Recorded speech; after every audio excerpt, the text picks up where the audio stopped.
Ladies and gentlemen, welcome back to Jack All State's YouTube channel. Today we are going to be going to a place not known for its islands, but nonetheless home to quite a few of them. Let's go. Washington, D.C., America's capital, sits between the American states of Virginia and Maryland and stands as a global symbol of democracy. Founded in 1790 as a compromise between northern and southern states, D.C. was chosen for its southern location. Today, that cultural identity is less distinct, but the location still reflects its colonial-era proximity to major cities. D.C. was built on swampy ground, and if you look at old maps, some parts of the landscape look quite different compared to what's there now. That's thanks to extensive terraforming and land reclamation projects, especially around the Potomac and the Anacostia rivers. So today, thanks to Google Maps, we can see that a map of DC looks like this.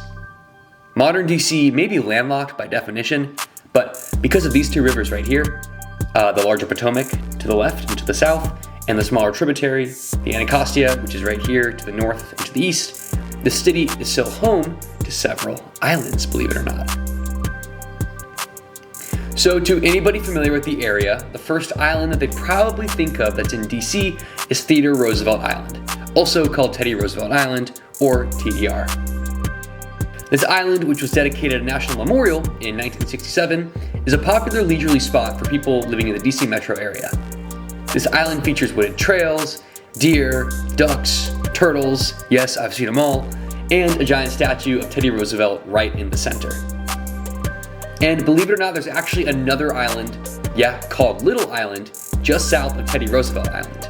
And without looking closely, you might just assume it's part of its bigger brother to the north. But it actually is its own entity, and it even has its own Wikipedia page.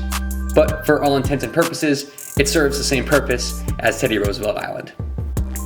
Another popular island in the area is the East Potomac Island, which is also the largest island in all of DC. The island was created through mostly land reclamation projects in the 1880s, and today it's home to a golf course, some athletic fields, and most famously, the Jefferson Memorial, which sits right here at the very top of the island. Now let's head up the Anacostia River, which, if we remember, is this little tributary to the north and to the east. And up this tributary of the Potomac, we run into Heritage and Kingman Islands. These islands are a little bit lesser known than the first two that we mentioned, but they are important green spaces that offer trails, wetlands, and spaces for community events in the area. And recently, many sections of the Anacostia River have experienced redevelopment, and both of these islands actually have plans to be redeveloped in the coming years. This area is historically an overlooked part of DC, so hopefully these projects can breathe some new life into the area. So these three islands I mentioned, Teddy Roosevelt Island, East Potomac Island, and then the Heritage and Kingman Islands, are three of the more well-known and easier to see islands, at least from Google Maps here, in DC. However, if you look closely, there are indeed a couple more. First, we have the Three Sisters.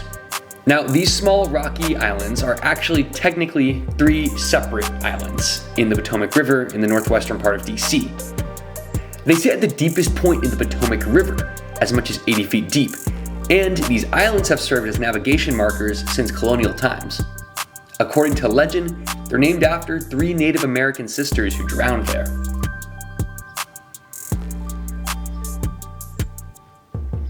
Next is Columbia Island. Now, personally, I did not even know that this was part of DC, let alone an island, until earlier this week, and it was actually my inspiration to make this video. Columbia Island, despite looking like it's part of Virginia, is actually part of DC. This is because of the Maryland-Virginia Compact of 1785. This treaty clarified that all of the Potomac River between the Virginia and the Maryland banks, along with any of the land in it, belonged to Maryland. Right? So when DC became its own entity from Maryland in 1790, it inherited the agreement from this treaty. And because Columbia Island is technically an island, as you can see here, in this case it belongs to DC, not Virginia. And for the final part of the video, we're going to go over some islands that used to exist, or still sort of do, sometimes. You'll see what I mean. Some of these islands, like Goose Island, are what's called a vanishing island. These are land masses that appear and disappear depending on the tides or the erosion that's taking place. There are other islands like Tiber Creek Island and Rips Island that have been entirely lost over time due to development or natural changes in the river. So while DC might seem like a landlocked city from a quick glance at a map like this, if we take a closer look, we'll find that it's home to a surprising number of hidden islands. Thank you guys for watching this video. Let me know in the comments what you guys want to see next, what you guys want to see more of, or anything else in between. This is Jack of All States, out.